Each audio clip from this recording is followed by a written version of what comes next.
so in the work that you do, how do you help women sort of get from a place of where they are feeling frustrated or hopeless and maybe even some shame to a place where they really feel like they can have some empowerment within their own bodies to start seeing some different results?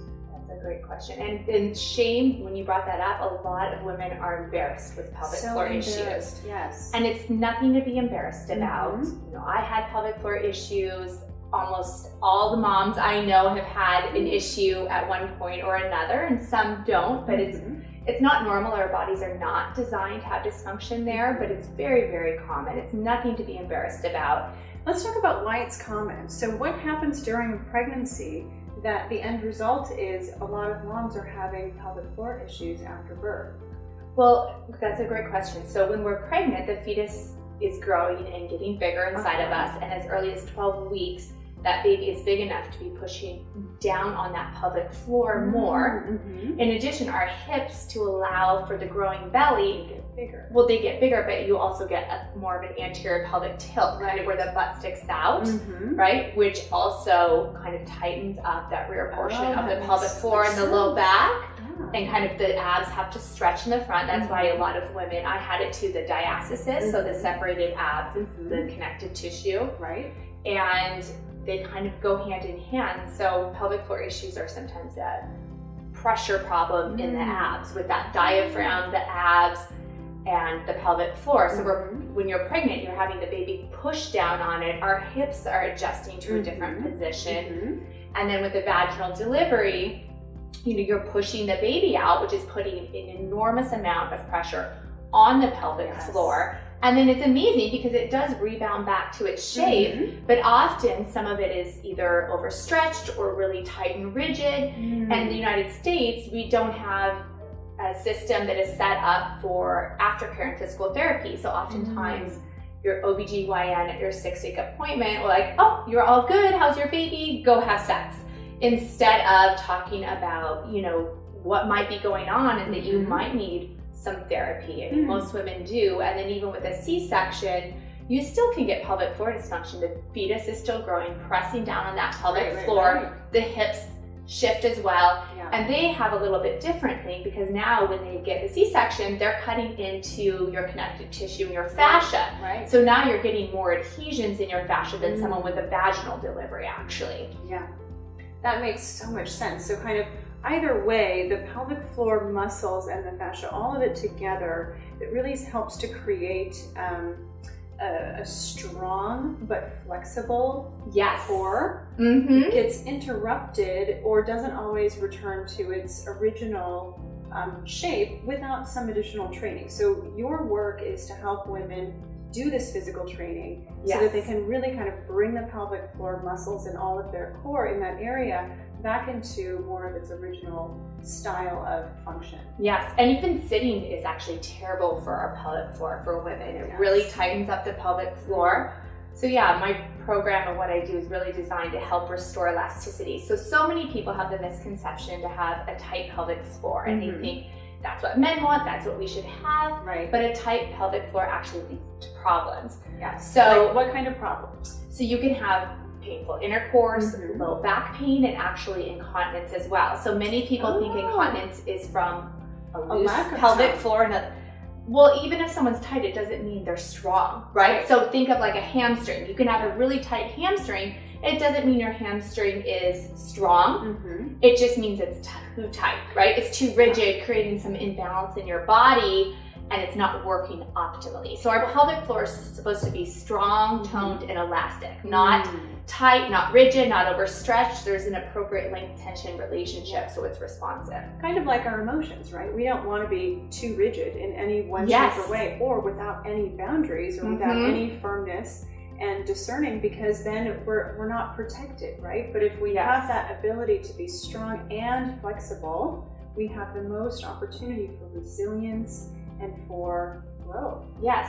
Pelvic floor is really designed to be adapted to its environment. So it's designed to, like, if we jump or run or cough, it turns on the appropriate amount on its own. We don't even have to think about it, right? So cool. And then to have sex and intercourse and penetration, it relaxes enough to do that. So it's really amazing and dynamic how our pelvic floor works, but through sometimes trauma, injury, repetitive motion, that appropriate length tension relationship is not great anymore, and that's what leads to issues. So we really want to do things to really, like you said, keep it optimal. It's the base of our core. It's important for all of our movement and our well-being. So let's talk about, you mentioned some of the issues that might arise if someone's pelvic floor is too firm. What about if there's a lack of tone? What are some of the issues that might come up there? So incontinence, again, like I said, that's a problem that is from a too tight or too loose and overstretched pelvic floor. Urinary incontinence, but also fecal incontinence is a big one. And I have people come see me for that. And urinary incontinence, people often don't want to talk about. So imagine how many people have fecal incontinence and are not talking about it. So that prolapse, like a prolapsed uterus, bladder, rectum, where they're kind of falling out, because our pelvic floor is designed to hold our pelvic organs inside.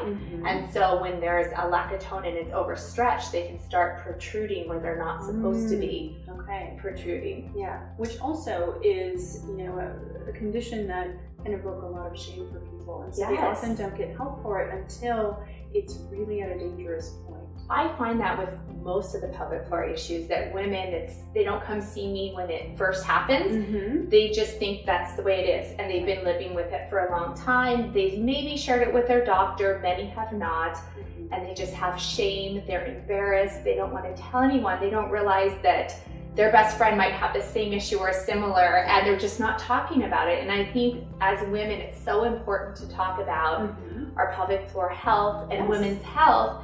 And that's how we find out that there's solutions to things, and that you don't have to be living with many issues that you think you have to. And to be able to fix things on your own and rectify them or reduce issues and do it all on your own is such a powerful thing for a woman, and we all deserve to do that, to feel strong and powerful inside and outside. I couldn't agree with you more. And that's one of the reasons why I wanted to make this video with you, because as a sex therapist, I get a lot of information about pelvic floor issues and understand the way that it's related to sexual potential, orgasmic potential, self-esteem, shame, a lot of pre, during, and post-pregnancy related issues and how that can impact intimacy.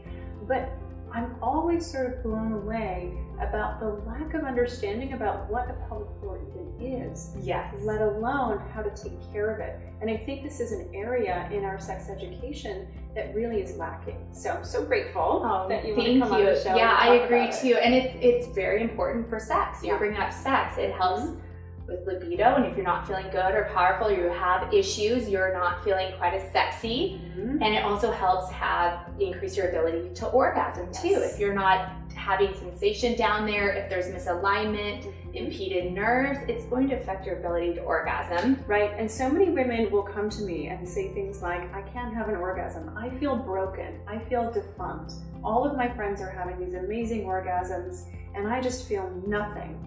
And it's so alarming to me how many women internalize that and think that they're just at fault, or they're doing something wrong, or it's because of a trauma that they received, and it might be. But also I think one of the most under-investigated precipitating factors for lack of orgasm potential is pelvic floor issues. It's not a question that a lot of people think to ask themselves, or that a lot of providers even know to ask. And then in addition to that, I feel like women just kind of turn off that connection to our pelvic floor. We're taught growing up, and I don't know about you, but you don't really talk about vagina and pelvic floor. Don't let the kids hear it.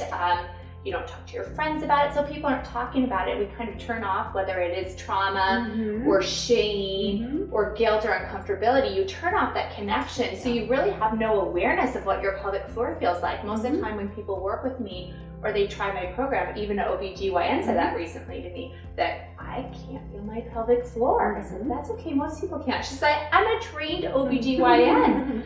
Yeah, but you can't choose, so you really, that connection is turned off, and that's a great thing too.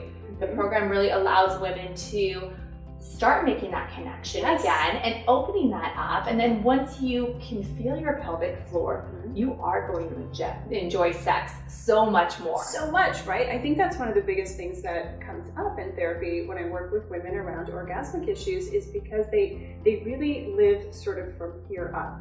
Yes. Right? And lose connection to a lot of sensation in their body, and we disconnect between our mind and body for a lot of different reasons. But often women are faced with a lot of shame around sexuality, for Yes. enjoying their sexuality, for wanting to be sexual, or for not wanting to be sexual, or having any kind of dissatisfaction in their bodies, and feeling like they are overburdened with just sort of like the tasks of everyday life. And so sexuality can be one of those things that for women gets turned off the fastest and sort of put over here to the wayside, and one of the last things to come back online when women are really trying to think about, how do I get a very holistic sense of myself back in order? Yeah, I agree. I think sexually, when I work with people, a lot of women are even embarrassed to say the word sex at first, which is so surprising. But we're kind of taught that, you know, to just not talk about sex. It's more about the man, and it should just come easy to you. And if it's not, like you said, people think something's wrong with them, and there's nothing wrong with you. Right, right. Well, this is really helpful, and I'm very excited to learn a little bit about your pelvic floor training routine. So stay tuned. We'll be right back. Courtney's going to show me a few exercises. I can't wait.